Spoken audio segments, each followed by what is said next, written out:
No mercado financeiro brasileiro, os fundos de investimento imobiliário emergiram como uma alternativa atrativa para investidores em busca de rendimentos sólidos e diversificação. Os primeiros 600 investidores nós trouxemos para o mercado e hoje é uma indústria de 2 milhões e 200 mil investidores, que eu acho que nos próximos 5 anos a gente deve crescer para 5 milhões. A trajetória dos FIIs no Brasil passou por um período de transformações significativas, com a ampliação do acesso ao varejo e a crescente diversificação de ativos. Investir em imóvel diretamente tem algumas características e em fundo imobiliário tem algumas outras características, né? A comparação entre investir em FIIs e adquirir imóveis diretos é crucial para entender a dinâmica desse mercado. Mas quais as particularidades dessa indústria e suas perspectivas?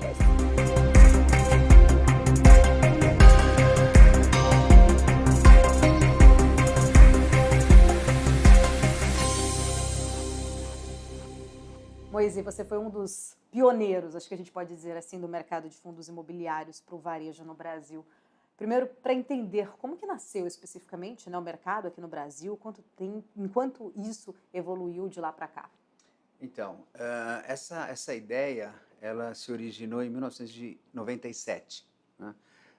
Em várias conversas com um amigo meu, que é o CEO, o fundador da Cirela, Eli Horn, em muitas conversas com ele dizia que eu devia me especializar nessa modalidade de fundos imobiliários, financiamento, aquisição de casa própria, que isso eram coisas que já existiam nos Estados Unidos, securitização, e na época eu era sócio de um banco de investimento e nós não fazíamos essa atividade.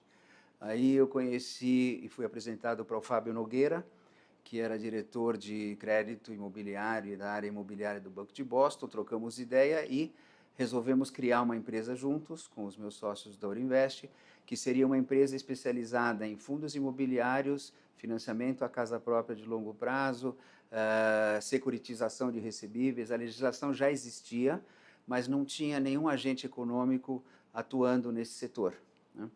Os fundos imobiliários já eram utilizados, o Sérgio Beleza foi um dos que fez os primeiros fundos imobiliários, mas não para varejo. Eles eram utilizados mais como um veículo para gestão fiscal e, principalmente para investidores institucionais. Aí nós tivemos essa ideia, fomos para os Estados Unidos, fomos estudar o assunto. Lá existe uma indústria de REITs, Real Estate Investment Trust, que é mais ou menos semelhante aos nossos FIIs. Estudamos também o Mortgage Backed Securities, Fannie Mae e Freddie Mac, que são as duas securitizadoras grandes americanas, e resolvemos copiar, na realidade, trazendo para, vamos dizer, o ambiente brasileiro, adaptando tudo. Começamos uma empresa em 98, 99, Brazilian Mortgage, Brazilian Securities, e lá nós tivemos a sorte de conhecer o pessoal do Malzone, os irmãos Malzone, que estavam terminando de construir o Shopping Pátio Higienópolis.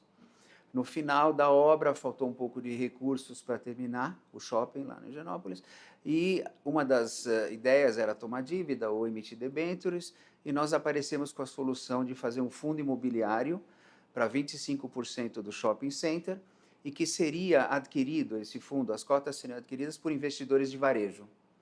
Não existia isso. E aí nós desenvolvemos uma estratégia, principalmente amigos, irmãos, parentes, né? Foram 600 investidores em 1999, que esses 600 investidores investiram no fundo imobiliário do shopping.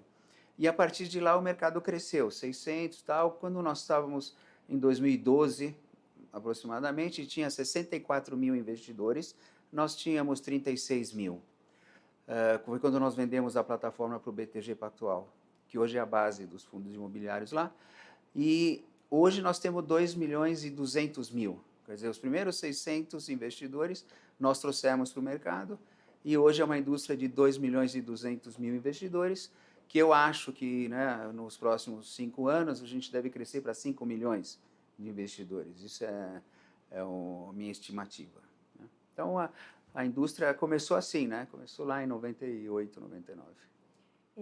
Os fundos imobiliários eles se tornaram uma alternativa muito interessante, inclusive, para aquele investidor mais tradicional que a gente vê muito por aqui.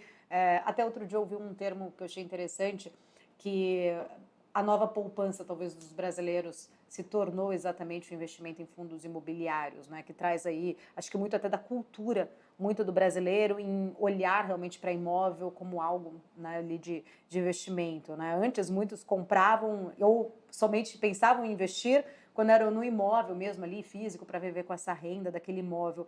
Queria que você trouxesse aqui para a gente o conceito especificamente, né, de investir em fundos imobiliários e o conceito, se é o mesmo de investir diretamente em um imóvel ou são coisas distintas.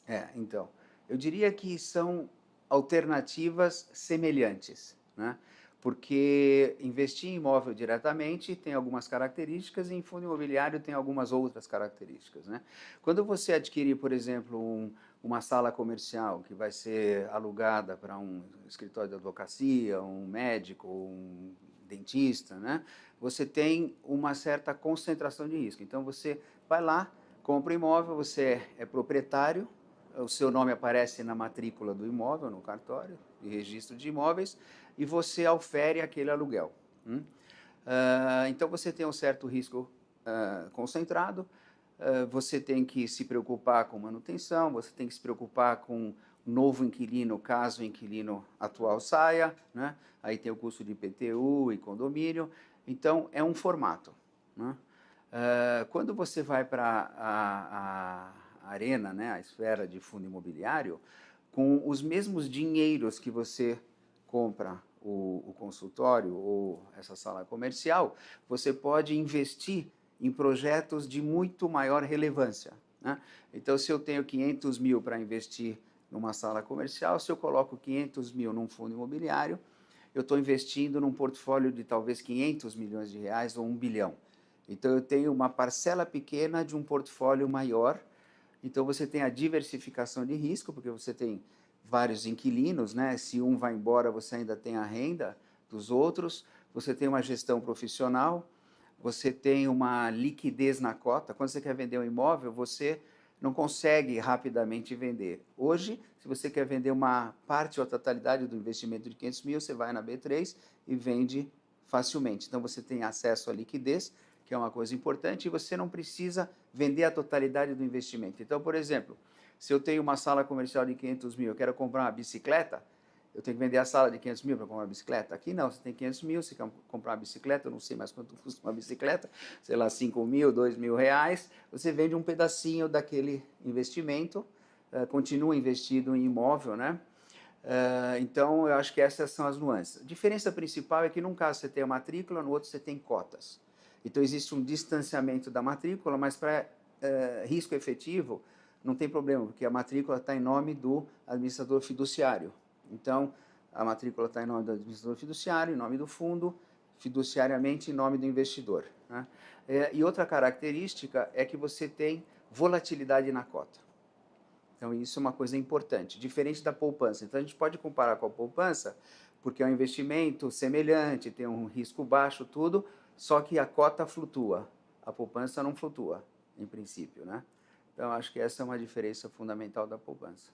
Ô, Moisés, inclusive, né, comparado a outros formatos de investimentos, os FIIs se popularizaram faz pouco tempo, né? Você até trouxe ali a data de ter sido o pioneiro, mas em termos de popularização, a gente percebe que é novo, vamos dizer assim, mais recente. Como que você enxerga essa indústria em relação à regulação, regras, amadurecimento mesmo? Então, de fato, entrou na moda a partir de 2019.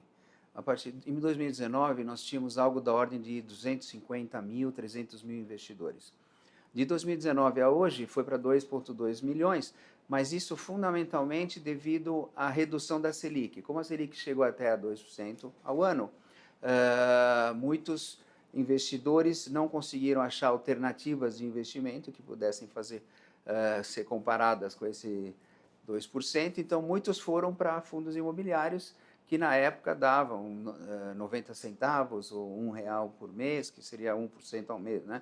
Então, você teve uma migração muito grande da poupança, dos rendimentos, dos investimentos de renda fixa para fundo imobiliário, né? Em termos de regulação, eu acho que a legislação está perfeita. Quer dizer, eu diria que não precisa de nenhum ajuste, não precisa de nenhum complemento. Quer dizer, todas as regras e leis que estão vigentes, elas atendem perfeitamente a esse veículo e a esse público investidor, né? Em termos de maturidade, o que aconteceu é que nessa transferência de recursos massivas, né, de uma modalidade de investimento para fundo imobiliário, muitos investidores ainda, ou nesse processo, não tinham consciência e conhecimento suficiente do que era o fundo imobiliário e dos seus riscos, né? Então, muitos achavam que era uma renda fixa, né? O portfólio talvez até se equipare a uma renda fixa, mas não. Você tem o risco de não ter aluguel, você tem o risco da volatilidade dos títulos, se for fundo de papel, ou do risco de crédito, e você tem a volatilidade da cota. Então, muitos investidores foram surpreendidos com o fato de que não é 100% uma renda fixa. Mas eu acho isso saudável, porque faz parte do processo de aprendizado. Eu comecei em mercado financeiro em 1982. Em 1986, nós tivemos uma crise gigantesca na Bolsa de Valores, onde muitos investidores em ações estavam numa situação semelhante de conhecimento e maturidade do que os investidores em fundo imobiliário. Na época se falava, você vai jogar na Bolsa. Não falava, você vai investir na Bolsa, vai jogar na Bolsa. E o pessoal comprava ação sem saber exatamente o que eles estavam fazendo. E, hoje em dia, depois de 30, 40 anos, o mercado de ações está muito mais maduro, as pessoas entendem as ações, entendem o que estão fazendo, e acho que isso é um processo que também está acontecendo em fundos imobiliários, né? Onde a pessoa, antes de investir num fundo, está começando a ver o relatório, entender o que o gestor está fazendo, entender quais são os ativos que estão lastreando, né, esse portfólio do fundo imobiliário. Você comentou, né, dessa popularização, na verdade, desse número maior, inclusive, de pessoas interessadas ali por volta de 2019, no início, né, de uma queda ali da Selic. A gente vê que logo em seguida veio a pandemia e foi um momento, acho que economicamente falando, que atingiu especificamente muitos fundos também, teve muitas vacâncias, né, uma vacância muito alta em relação às lajes corporativas. Como que foi esse período especificamente, viver aí este período? Maior desafio, Você talvez. quer dizer sobreviver a esse período, mais do que viver. Bom, o que aconteceu é que nós tivemos a pandemia e isso foi um evento, né, um episódio que nós nunca vimos na nossa história, ou na minha vida, acho que, né, nunca vimos algo semelhante a esse. Então foi uma novidade para todo mundo, onde durante o processo que nós vivenciamos a pandemia, nós também não sabíamos quando ia terminar, e quais seriam os novos paradigmas, né? Então, hoje nós já sabemos, obviamente, mas ao longo do processo nós tivemos um aumento muito grande do comércio eletrônico, porque o pessoal ficava em casa, consumia através de telefone ou site, então tudo isso acelerou muito a atividade dos centros de distribuição e logística. Então, esse foi um setor de ativos imobiliários e, consequentemente, dos fundos imobiliários de logística que se beneficiou. Com relação a shopping center, eu vou chegar nas lajes, né? Que foi o mais crítico. Com relação a shopping center, muitos shopping centers ficaram 2 anos fechados, né? Então, fundos de investimento em shopping center também tiveram, vamos dizer, uns 2 anos muito difíceis, né? Sem renda, muitos inquilinos não pagando aluguel, porque os lojistas não vendiam, então não pagavam aluguel, tá? Então esse foi um setor que sofreu demais. O setor de lajes corporativas também, por quê? Porque o pessoal ficou em casa, toda a atividade empresarial e todo o dia a dia foi muito facilitado pela tecnologia, então Zoom, Teams, todas aqueles aplicativos ou esses meios de comunicação facilitaram muito o trabalho do dia a dia. E isso fez com que muitas empresas devolvessem os espaços. Estou falando uma obviedade, mas só contextualizando. E o que aconteceu é que esses fundos de escritório tiveram vacâncias muito elevadas, muitos deles. Quando você tem vacância num imóvel, você tem um prejuízo duplo. Primeiro, a ausência do aluguel, e segundo, você tem os custos de IPTU e condomínio nas áreas vagas. Então, um desastre. Adicionalmente a isso, muitos fundos, e nós temos, obviamente, um exemplo desse, compraram imóveis com pagamento a prazo, né? Então, tinha a obrigação de pagar. E isso era uma fórmula que funcionaria muito bem se não tivesse pandemia. que aí você recebe aluguel, você paga a prestação de aquisição, então tudo, vamos dizer, a dinâmica estava adequada. Mas aí, com a pandemia, teve eu diria, um mini desastre, né? Muitos já se recuperaram. Quer dizer, nós temos um fundo que chegou a ter vacância de 33%, hoje está em 9%. Mas há um custo muito grande, onde você tem que, de fato, negociar muito bem o aluguel para trazer o inquilino de volta, tudo. O mercado americano, por exemplo, Nova York, que é um dos grandes mercados do mundo, está sofrendo demais, né? Nós ainda no Brasil, como não existe muita alavancagem no setor de lajes corporativas, ainda o setor está saudável, eu diria, né? Mas foi difícil. Esse cenário, inclusive, econômico, né, juros altos aí, a gente está no início desse ciclo de afrouxamento, mas ainda assim é um juro Sim. alto, né, ali. Eu queria até entender um pouquinho, né, da sua visão em relação às suas perspectivas para este cenário econômico, qual o impacto exatamente dos juros ainda neste atual patamar de 2 dígitos, especificamente ali para os fundos imobiliários. Entendi. Então, historicamente, quer dizer, nós temos uma história nessa modalidade de investimento de 24 anos, 23 anos, não é muito, 23 anos. E o que nós percebemos ao longo desses 23 anos é que todas as vezes que a taxa de Selic está abaixo de 10%, o mercado cresce muito e os investidores se voltam para essa modalidade. Quando é acima de 10%, o mercado meio que congela, né? Então você não tem novos recursos sendo direcionados a esse setor. Então eu sou otimista, eu acho que nós vamos ter uma nova onda de crescimento no setor de fundos imobiliários. Mas eu acho que é a partir do momento que a Selic for abaixo de 10% ao ano, que deveria acontecer nos próximos 2 anos. Existia uma expectativa de que isso acontecesse um pouco mais rapidamente, mas parece que não. Então, eu diria que em 2 anos a gente deve ter um crescimento muito grande no direcionamento de recursos novos para esse setor. Por que eu acho importante esse setor e o mercado de fundos imobiliários? Porque no passado só existia recursos de poupança direcionados compulsoriamente para o setor de construção e setor imobiliário e de moradia e de empreendimentos grandes imobiliários. Só que a poupança, ela é um tipo de funding, né, um tipo de passivo, que ele pode ser chamado a cada instante, ele é curto prazo. Então, por isso que os bancos resistiam um pouco em fazer os empréstimos e os investimentos de imobiliário, que são investimentos de ciclo maior, né, 3, 4, 5, 6 anos. Então, se você tem um passivo de curto prazo e um ativo de longo prazo, você tem um desbalanceamento dos prazos, né? Então, você não tem muito dinheiro sendo canalizado para esse setor. Com o advento dos CRIs e dos fundos imobiliários, você tem uma quantidade maior de recursos direcionados para esse setor. Por quê? Porque você casa o passivo com o ativo. Então, passivo de longo prazo, ativo de longo prazo. Fazendo isso, você tem, primeiro, maior disponibilidade de recursos para o setor de construção e o setor de imobiliário, a um custo menor. E esse setor é importante para a economia do país, porque ele é um setor que multiplica a PIB. Quando você fala em construir uma residência, construir um edifício residencial, você tem os pisos, pintura, vidros, batentes, cerâmicas. Então, todo esse investimento nesse setor, ele multiplica a economia. Então, ele é fator de geração de emprego, crescimento de PIB e, consequentemente, aumento de arrecadação. Então, é um recurso que ele é muito saudável para a economia. Tanto é que muitas discussões, vai tributar fundo imobiliário, eu não sou economista nem político, mas tributar em fundo imobiliário seria um tiro no pé.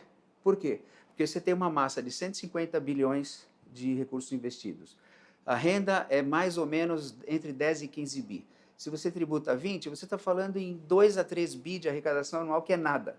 Esses dinheiros direcionados para esse setor gera 7 vezes mais arrecadação fiscal por movimentar mais a economia.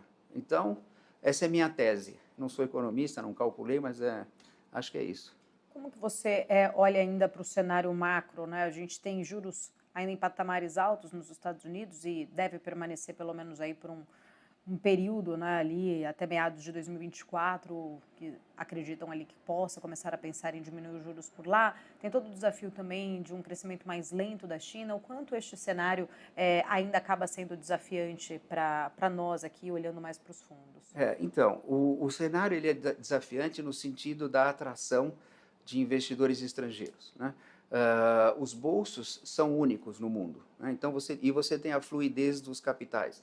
Hoje o investidor brasileiro quer investir nos Estados Unidos, ele consegue, o investidor da Europa quer investir no Brasil, ele consegue. Então você tem uma dinâmica e uma fluidez no fluxo de capitais muito grande. Quando eu comecei no setor financeiro, eu comecei em 82, eu trabalhava no banco Chase Manhattan Bank, foi quando o Brasil pediu moratória, todos os países da América Latina pediram moratória, foi um desastre. Então você tinha e lá você tinha juros americanos de 18% ao ano, que você tinha inflação. Então, aquilo foi um desastre. E o fluxo de capitais ele era muito travado, né? Hoje em dia, não. Então, a dinâmica de fluxo de capitais ele é muito em função de inflação de cada país, em função de taxa de juros de cada país. Então, se você pode investir nos Estados Unidos a 8% ao ano, né, por exemplo, e aqui no Brasil você pode investir a 13% ao ano, você tem uma inflação aqui maior do que os Estados Unidos, você tem um certo equilíbrio, né? A hora que a gente baixar a nossa taxa de juros, obviamente ele tem que ser olhando o mercado internacional, quer dizer, tem que ser meio de acordo, senão você tem um fluxo de capitais inverso, né? Sai daqui e vai investir nos Estados Unidos. Mas eu sou otimista, eu acho que o Brasil vai dar sorte, né? Não é nenhuma opinião racional, acho que a gente vai dar sorte. A hora que a gente começar a baixar a taxa aqui, lá eles vão baixar a taxa lá, a inflação vai cair lá, porque ela não tem muito, na minha visão, aonde subir mais a inflação. Eu costumo viajar muito, tenho reuniões internacionais e tudo mais, eu não vejo muito espaço para subir mais inflação nos países do hemisfério norte. Nem mesmo a pressão do petróleo, de repente, que nós estamos vendo aí, você acredita que isso não deve trazer nenhuma pressão? Eu já vi petróleo a 100 e muito, e já vi petróleo a 18, ele tem uma influência, obviamente, mas hoje em dia nós estamos trabalhando também no ambiente de muita energia renovável, né? Então, o Brasil já é independente, quer dizer, ele já é autônomo, né, com relação a petróleo, e nós temos aqui as hidrelétricas, eólica, uma série solar, uma série vamos dizer, de fontes energéticas que não dependem só do petróleo. Então, né, os carros agora, a bateria também, né, lítio para bateria, carros chineses. Então, a dinâmica está mudando muito. Então, petróleo é importante, sim, mas eu não consigo enxergar mais essa tamanha dependência do preço do petróleo. Posso estar errado, mas... Estamos falando com Moise Politi, um dos pioneiros no mercado de fundos imobiliários no varejo do Brasil. No próximo bloco, a gente vai falar um pouco mais sobre as perspectivas de fundos imobiliários e também sobre as tecnologias. Voltamos em instante.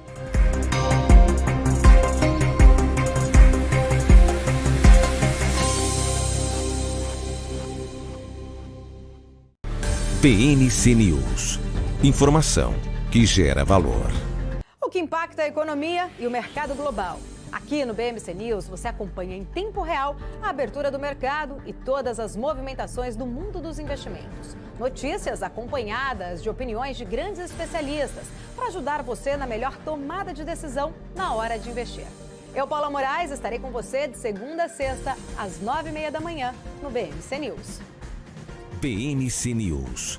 Informação que gera valor. Trader, imagina uma TV com programação trader 24 horas por dia. Imagina ter conteúdo de qualidade, interação com a comunidade trader em tempo real e acesso às últimas notícias sobre o mercado a hora que você quiser. De madrugada, final de semana, é só ligar, assistir e interagir. Pois é, pela primeira vez na história do mercado financeiro, está no ar a TV exclusiva para traders, a Trader TV. Programação 24 horas por dia, sorteios de notebooks, cadeiras ergonomicamente projetadas para os traders, camisetas, canecas, além de muito conteúdo de qualidade para melhorar o teu operacional. Ultrapasse fronteiras e eleve a sua performance no trade de uma vez por todas. Ou morra tentando sozinho. Te esperamos na Trader TV.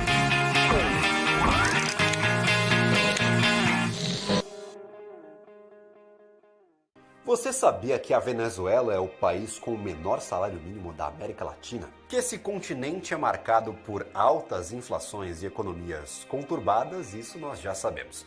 Mas vamos ver quais são os 3 países com os menores salários mínimos da América Latina. Em primeiríssimo lugar, sem surpresas, aparece a Venezuela, país que passou de 4ª economia mais rica do mundo para quase 95% da sua população na pobreza. Atualmente, o salário mínimo por lá é de 7.000 bolívares venezuelanos. Esse valor equivale a cerca de $1,74 por mês. Em segundo lugar, eles, os nossos hermanos argentinos. O salário mínimo atual do país é de cerca de 87.987 pesos, cerca de $415 mensais. E para finalizar esse ranking, a República Dominicana aparece no 3º lugar, com 24.150 pesos dominicanos por mês, aproximadamente $437.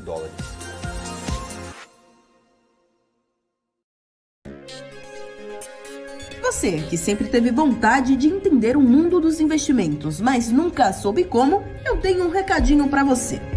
Em parceria com a B3, a BMC News traz o BMC Quest. Serão ao todo 14 módulos que vão ajudar você a se tornar confiante para tomar as decisões na sua vida financeira, conquistar um futuro promissor e ter uma melhor relação com o seu dinheiro. Tudo isso em um só lugar com um time de especialistas de ponta. São as ações listadas nas bolsas, os fundos de investimentos, fundos imobiliários. Embarque nessa jornada com a gente você também. Saiba mais em bmcnews.com.br/class ou escaneie o QR Code que está aparecendo na sua tela.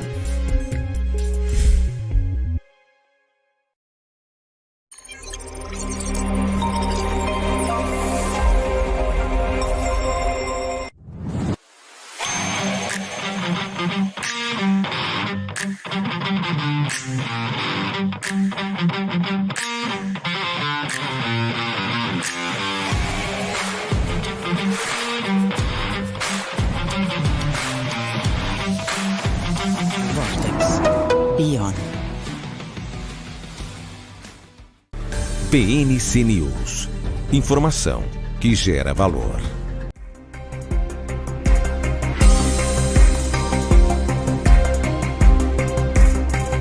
Estamos de volta aqui no nosso Mercado and Beyond, conversando hoje com Moise Pulitti, um dos pioneiros no mercado de fundos imobiliários para o varejo no Brasil. Moise, eu queria entrar um pouco assim na questão da gestão de um fundo, né? Como que é feita especificamente a gestão de um fundo? Qual que é a influência que os cotistas eles têm em relação a essa gestão, até mesmo a escolha ali dos ativos? Então, os cotistas, eles têm uma, vamos dizer, uma palavra nas assembleias, né?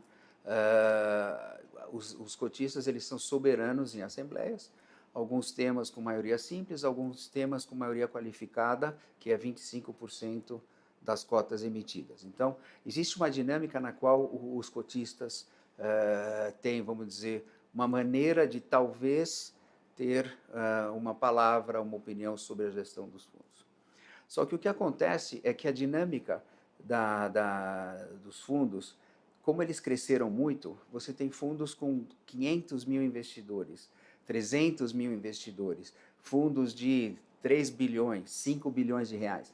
Então, a magnitude desses fundos atualmente, a maior parte deles, faz com que você tenha um distanciamento do investidor do portfólio do fundo.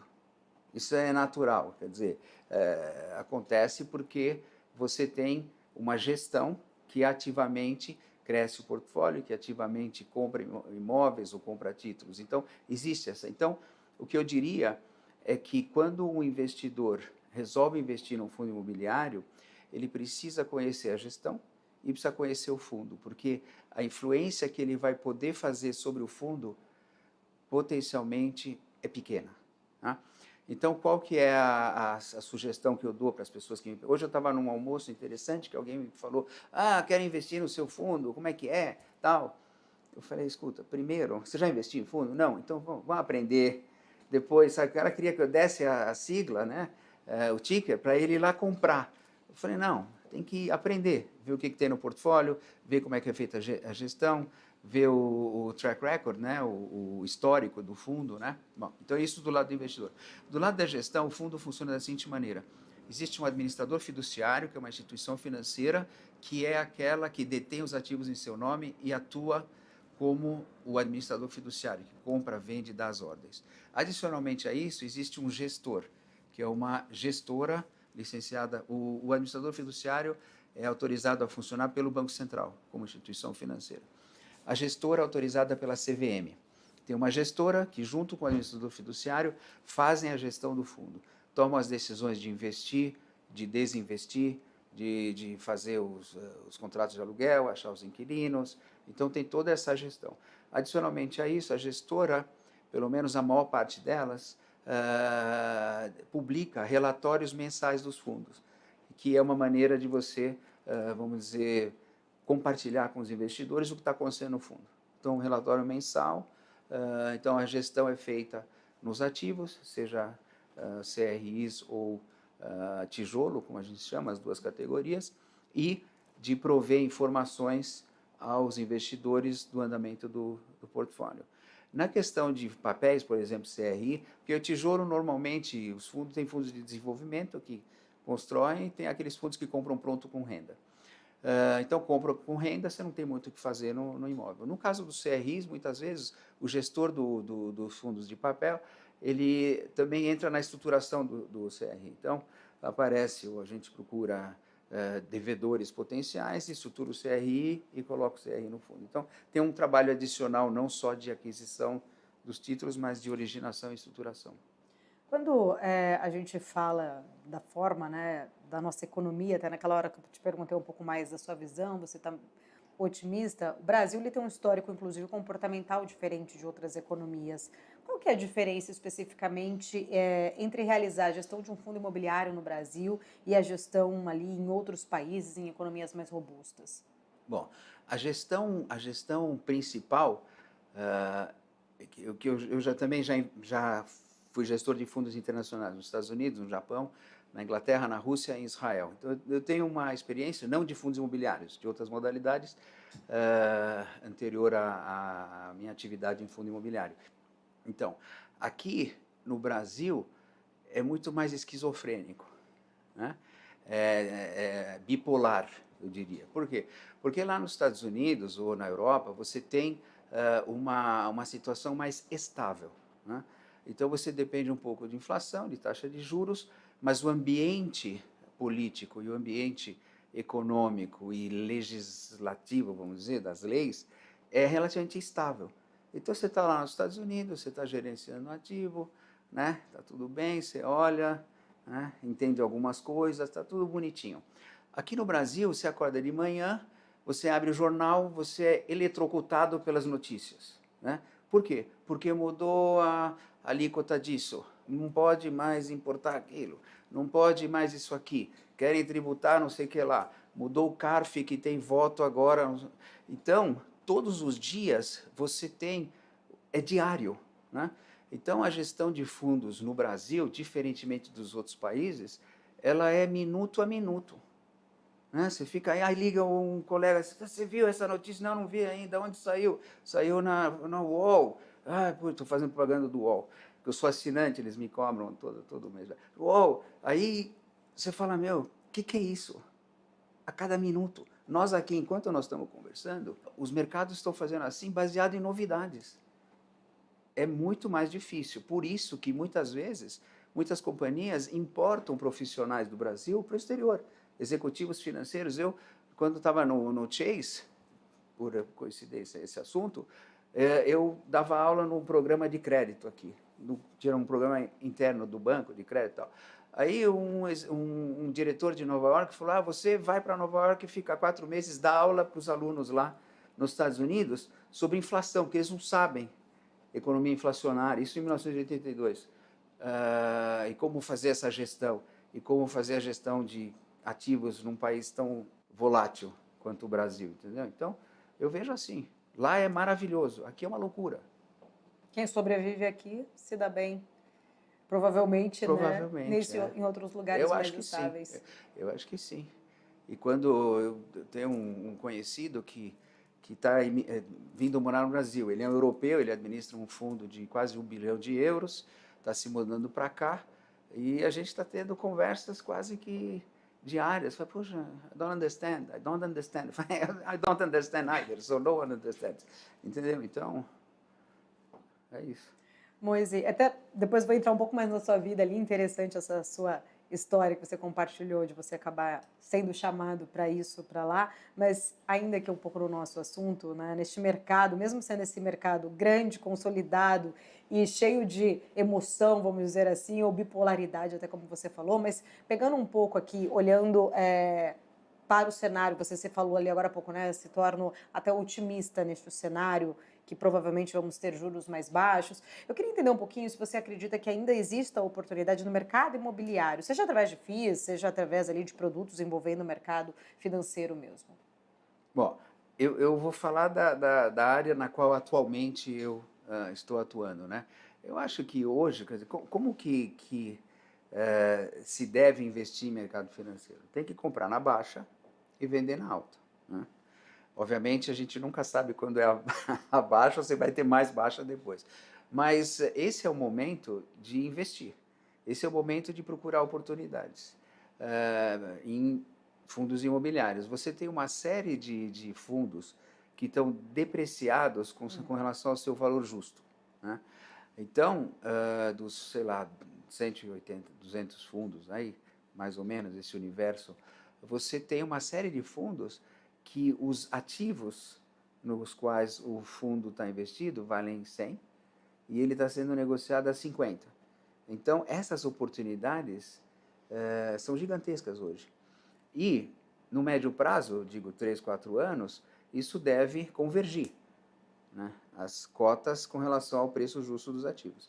Então, se alguém está interessado em investir em fundo imobiliário, primeiro que tem que fazer uma carteira diversificada. Então, um pouco tijolo, um pouco papel. Dentro do tijolo, algumas modalidades, 3 modalidades, e procurar aqueles, principalmente no tijolo, porque os papéis estão pouco desageados, estão 8%, 10% no máximo. Os de tijolo estão 50% desageados. Você vê uma série de imóveis nos fundos imobiliários que estão totalmente desageados. É uma super oportunidade. Infelizmente, muitas pessoas entram para investir quando está ao contrário, né? Quando está com um ágio sobre o valor dos imóveis. Está certo, por causa da liquidez, Selic baixa, que é o que aconteceu de 2020 a 2022. Queria entrar um pouquinho também na questão de tecnologia, né? Como você enxerga o futuro dos fundos imobiliários com a chegada de novas tecnologias, tokenizações, inteligência artificial, plataformas ali de distribuição mais aberta, entre outras? Então, obviamente o nosso modelo atual ele funciona muito bem, onde você tem CVM, B3, as corretoras. Então, essa dinâmica ela permite com que você tranquilamente invista em fundos imobiliários. Você tem os aplicativos, eu uso muito, né, para acompanhar, tem aplicativo dos bancos, das corretoras, você vai lá, você sabe a cotação, sabe o volume, sabe a tendência, então, e tem as informações também dos analistas. Então, hoje, eu diria que o ambiente ele está muito, vamos dizer, evoluído, muito desenvolvido, né? Obviamente, sempre tem as novas tecnologias. Então, você falou de inteligência artificial, né? Inteligência artificial, eu acho que vai ajudar muito, porque vai facilitar muito o acesso à informação, vai facilitar muito o acesso à análise histórica, né? Então, é muito, muito interessante, né? Eu uso aquele chat GPT lá, muito interessante. Às vezes eu vou, vamos dizer, fazer uma palestra, eu coloco lá, me dá a palestra, tá? Obviamente eu não uso o texto inteiro, mas me ajuda muito. Quando eu pergunto sobre alguns históricos de algumas atividades, também ajuda. Então, a inteligência artificial eu acho que vai ajudar muito nesse mercado. Falando em tecnologia, olhando para o lado da comunicação, você acha que ela pode, de alguma forma, né, imagino que a apresentação ali das propostas de fundo, quanto à comunicação com os cotistas, isso também pode ser importante, de repente, essa ferramenta para a comunicação? Sim, sim. Eu acho que hoje em dia a gente tem muitas lives, né, que acontecem com o Zoom, com o Teams, com uma série de investidores. Então, a comunicação foi muito facilitada. E outra coisa também, mídia social, ficou muito importante.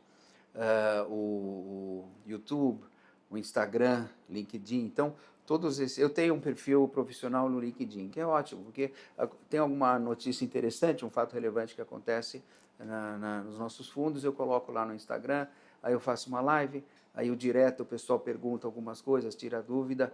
Então, todos esses novos veículos, essa nova tecnologia, facilita demais o nosso trabalho. Antigamente era no telefone, você tinha, então vamos lá, vamos falar com os investidores, aí você tem que ficar ligando para 50 pessoas. Hoje em dia não, hoje você, né, e-mail marketing, vai para todo mundo, Instagram, LinkedIn, YouTube, vamos fazer uma conferência para falar do fundo, vamos, prepara um Zoom, entra, sei lá, 200, 300 pessoas, é ótimo, muito, muito mais fácil. A comunicação acaba ficando, né, acho muito que mais clara, exato. Queria entender um pouquinho, que você falasse agora um pouco mais sobre a REC para a gente entender perspectivas para a empresa. Então, a REC é uma empresa que foi criada em 2015, eu me juntei a ela em 2016, quando nós fizemos uma parceria com o Banco UBS, na qual a REC e o UBS tinham uma parceria de desenvolver produtos para investidores no mercado imobiliário. A gente trabalhou nessa parceria durante 3 anos, até 2019, não cresceu muito, por força de... porque eram investidores estrangeiros que eram o nosso target, né? E na época a gente teve aquele negócio dos caminhoneiros, daquela gravação do Joesley, você lembra aquele negócio, uma bagunça, tudo? Os estrangeiros sumiram. Então a gente não cresceu. E aí o UBS achou que era uma atividade muito pequena para o banco e estava despendendo muito tempo sem o retorno adequado. Então, eles resolveram desfazer a parceria conosco e nós ficamos com o business de gestão, onde nós já éramos os gestores. Na época, nós tínhamos 2 fundos, tinha 400 milhões sobre gestão, e aí nós nos tornamos independentes. Hoje, nós estamos com 4 fundos, estamos com algo da ordem de 3,5 bilhões de reais. Não temos crescido, nos últimos 2 anos não crescemos, por força da Selic e tudo mais.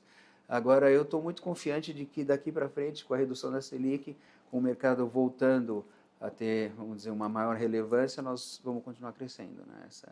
Essa é a ideia. Quais são os valores fundamentais para vocês aqui da REC? Ética.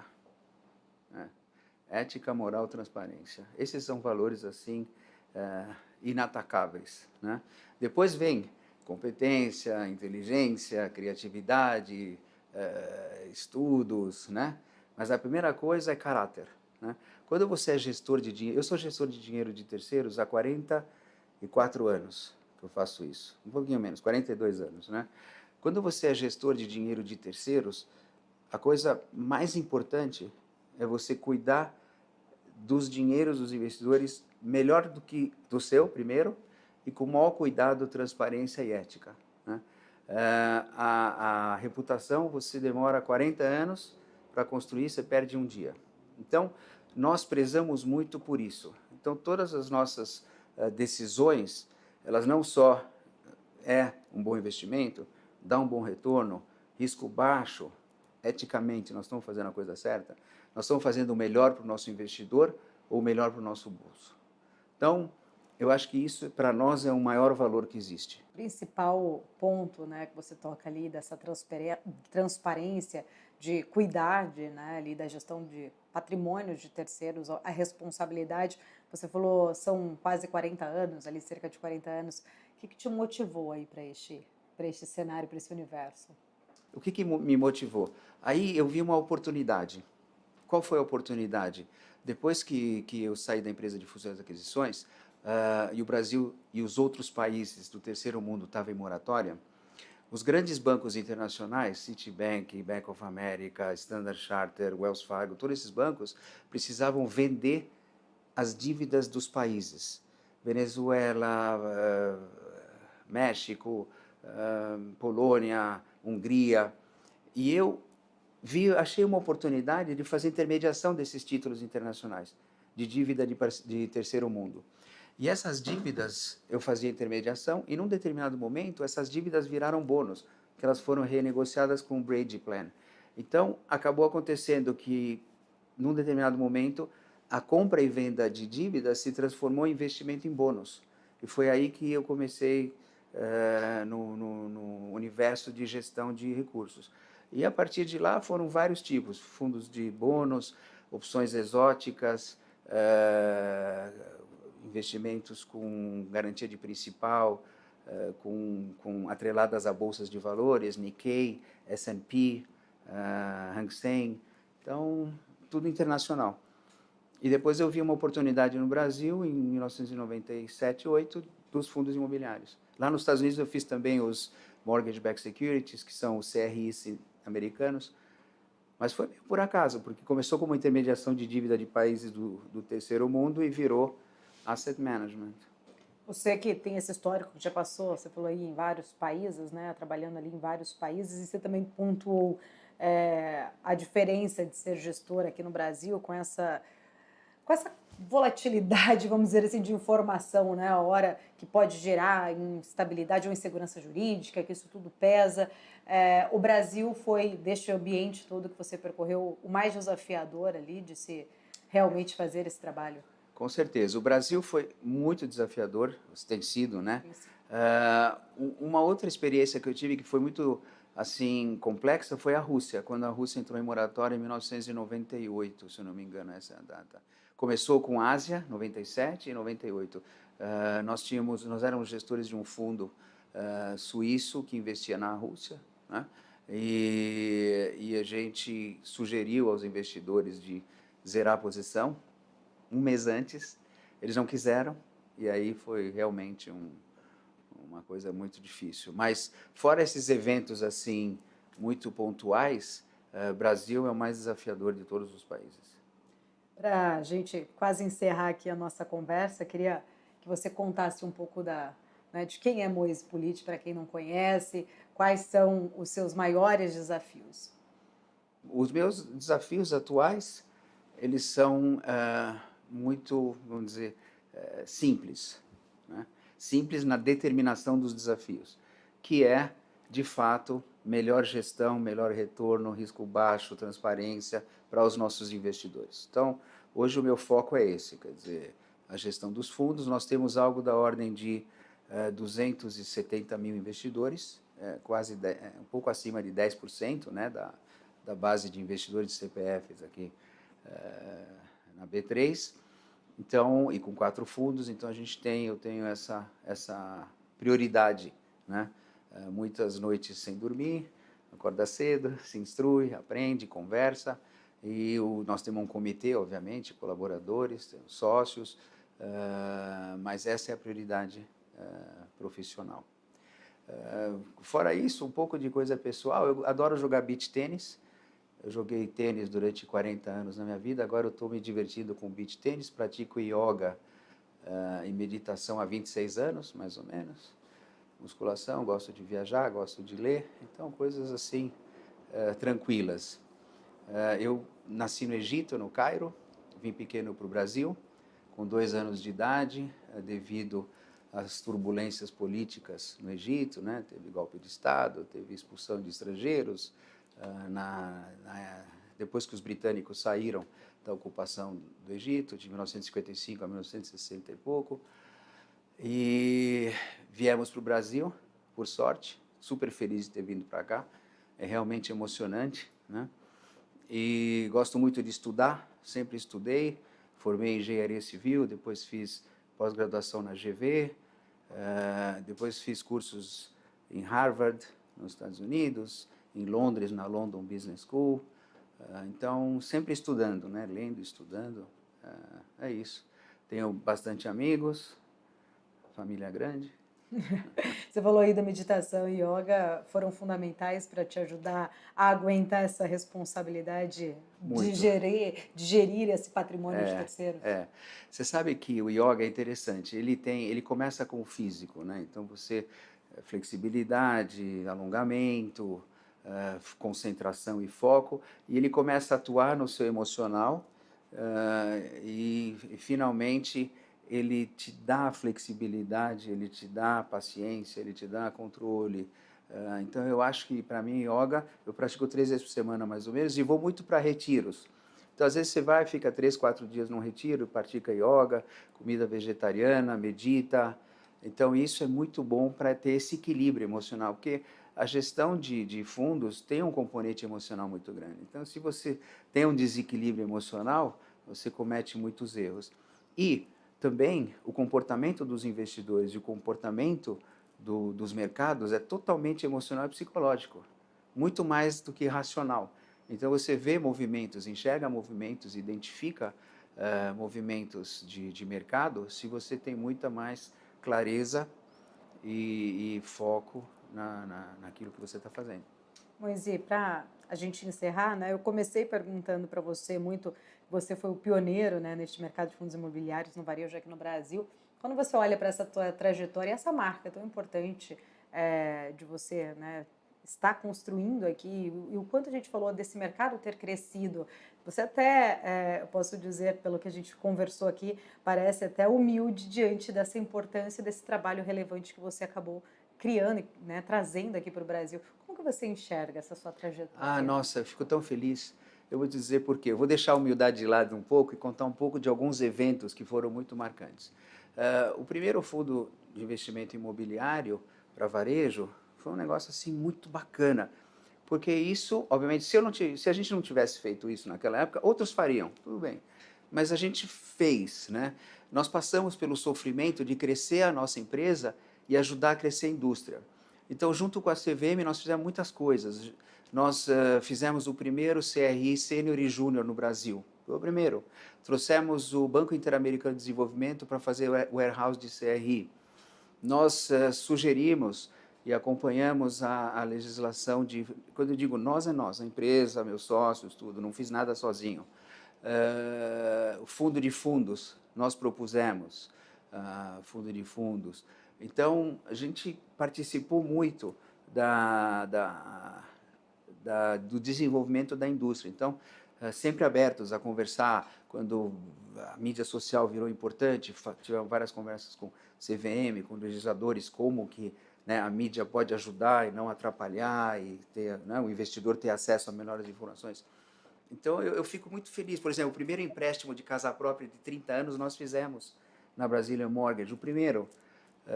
Nós brincávamos com o Santander, nós fizemos o primeiro, o Santander fez o segundo. Então, você poder prover moradia, ajudar o acesso à moradia, foi muito bacana. Nós tínhamos uma plataforma de 65 lojas de originação de crédito imobiliário para a pessoa física que queria adquirir casa própria, né? Então, e os nossos gerentes eram super bem treinados, e aí quando o cliente comprava a sua casa, a gente ia lá com bolo, um espumante para comemorar e tudo. Então, tudo isso me deu uma satisfação muito grande de realizar coisas, né? Realizar coisas novas, até hoje nós estamos trabalhando num produto pioneiro, novo, não posso dar disclosure ainda, mas de criar coisas que vão melhorar a qualidade de vida da nossa cidade e a qualidade de vida do nosso país, entendeu? Eu tenho muito esse negócio assim de poder contribuir. E transformar também vidas. Né? É ótimo, ótimo. Moisés, foi um prazer, adorei nossa conversa, obrigada por nos receber, por compartilhar um pouco também dessa história aqui com todos nós. Obrigada. Obrigado pela oportunidade, sempre à disposição, foi um prazer muito grande, é muito bom poder falar das coisas. Eu conversei com Moisés Politi, um dos pioneiros no mercado de fundos imobiliários no varejo no Brasil. O Mercado and Beyond fica por aqui, a gente se vê na semana que vem. Até lá!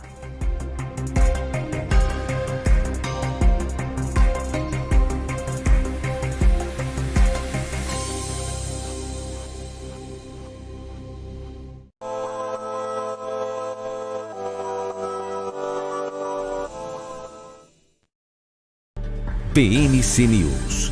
Informação que gera valor. Entender o modelo de negócios, os resultados e as estratégias das principais companhias do Brasil é essencial para tomar as melhores decisões na hora de investir. E é isso que nós trazemos no BMC Business. Entrevistamos os CEOs e diretores das principais companhias de capital aberto do país. Eu sou Gabriel Monteiro e encontro você no BMC Business todas as terças e quintas, às 22 horas, aqui na BMC News. BMC News. Informação que gera valor. A minha vida foi e é marcada por grandes histórias. Olha o gol, olha o gol, olha o gol. Depois dessa curva, vem pra vitória. Sonhos, objetivos, conquistas. Prepare o seu coração. Tive o privilégio de narrar e contar algumas delas. Na ponta dos dedos. Vibrar com elas. Me chamam de narrador de emoções. Faça festa. Mas, na verdade, eu narro escolhas. Escolhas que se tornam vitórias.